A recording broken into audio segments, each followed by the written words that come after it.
almost that length. I know many of them, and it's not a pretty picture. It's not a pretty picture. The two candidates for president are supposed to exchange good-natured barbs, and you know we get along very well. I didn't like Biden very much, and now I like him quite a bit. You know, and now I say that she's much worse than him. He was a much better candidate than her, actually. And when we hopefully win, dispose of her, I like her a lot, but right now I can't stand her. It's true. I can't stand her. I've never liked people that I was competing against. When you do, a lot of bad things happen. And we are doing well. By the way, the votes are starting to come in. You got to get out and vote. And Catholics, you got to vote for me. Just remember. You better remember I'm here. And she's not. I could have done that too. But if you really wanted Vice President Harris to accept your invitation, I guess you should have told her the funds were going to bail out the looters and rioters in Minneapolis, and she would have been here, guaranteed she would have been here. Guaranteed. She would have been okay. She would have been okay with that. But I know this isn't my normal crowd tonight, because it just isn't. It's not my normal crowd. Believe me, my normal crowd is younger, has a lot more energy, but you have certain advantages too, like cash, lots of cash. But many of you are Manhattan liberals from the media and the Democrat Party. I always say the Democrat, you know, Chuck doesn't like that. He likes Democratic, and it sounds much more beautiful, the Democratic Party. I always say the Democrat Party because it sounds worse. It is true. He likes Democratic. Why don't they just change the name? This way, you know, it is Democrat. But I must say I was shocked when I heard that Kamala was skipping the Al Smith dinner. I'd really hoped that she would come, because we can't get enough of hearing her beautiful laugh. She laughs like crazy. We would recognize it any place in this room, and all polls are indicating I'm leading big with the Catholic vote, as I should be. As I should be. But I don't think Kamala has given up yet. She hasn't. Instead of attending tonight, she's in Michigan receiving communion from Gretchen Whitmer.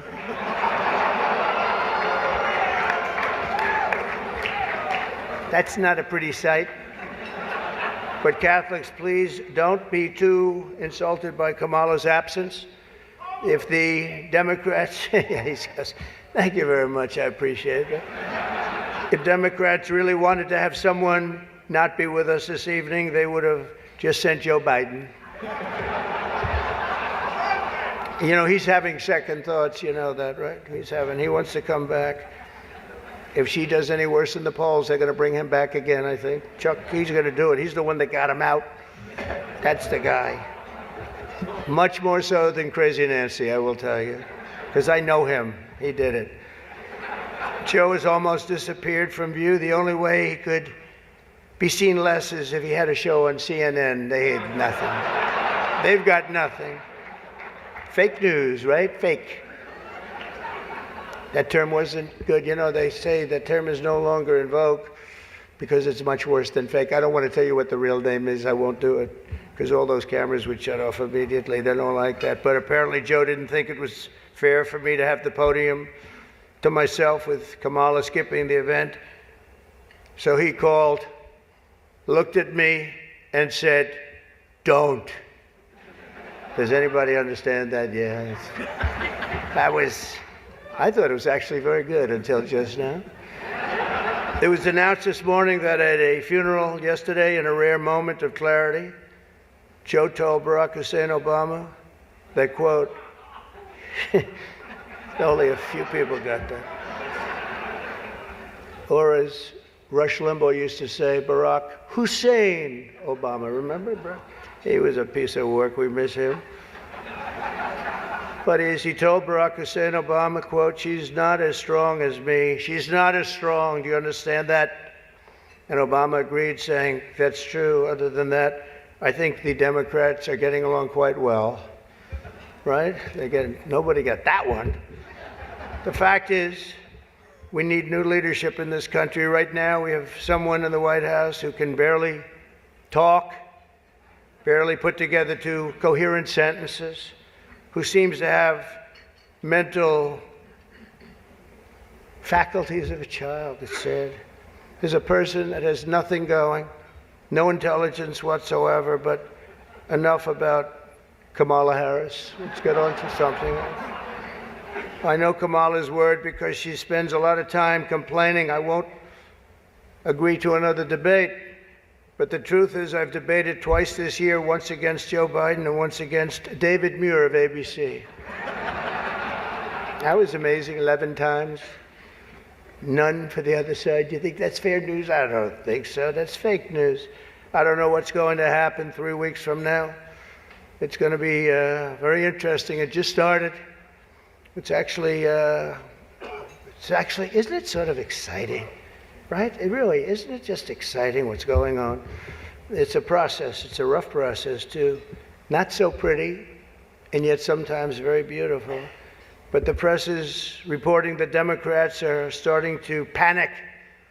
They're panicking. They are panicking because, you know, the votes that are coming in very, very strong, a certain way. I won't tell you what way that is, but Chuck Schumer is here looking very glum. Doesn't he look glum? He looks glum. But look on the bright side, Chuck, considering how woke your party has become. If Kamala loses, you still have a chance to become the first woman president.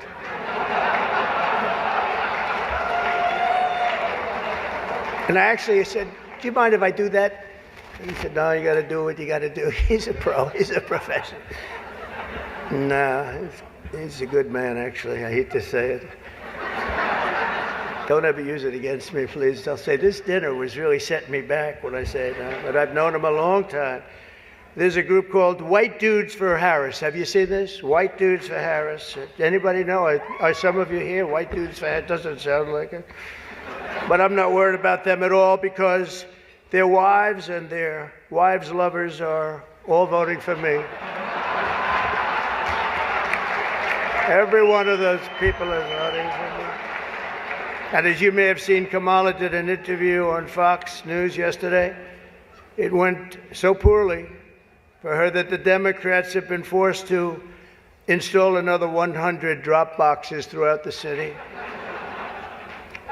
And the upside really is Kamala now sees the benefit of deportation. She wants to deport people. She's vicious. She wants to deport people, and she wants to start by deporting Bret Baier of Fox. It's an interesting interview last night. Huh? A major issue in this race is child care, and Kamala has put forward a concept of a plan. A lot of people don't like it. The only piece of advice I would have for her in the event that she wins would be not to let her husband, Doug, anywhere near the nannies. Just keep them away. That's a nasty one. That's nasty. I told these idiots that gave me this stuff, that's too tough. Oh, I did. You know, they told me the last time I did this, I was running against Crooked Hillary. Hillary. No, I was running against Crooked Hillary and I did it, and I thought it was a roast. So I was told it's a roast. And I had the meanest guy you've ever seen write stuff up, and man, was the room angry. Even the Cardinal remembers. I went overboard, don't you agree, Cardinal? It was like terrible. And I knew I was in trouble around midway through because, you know, people are not, even my own side was angry at me. They were saying it's too much. But I did it anyway. I didn't give it.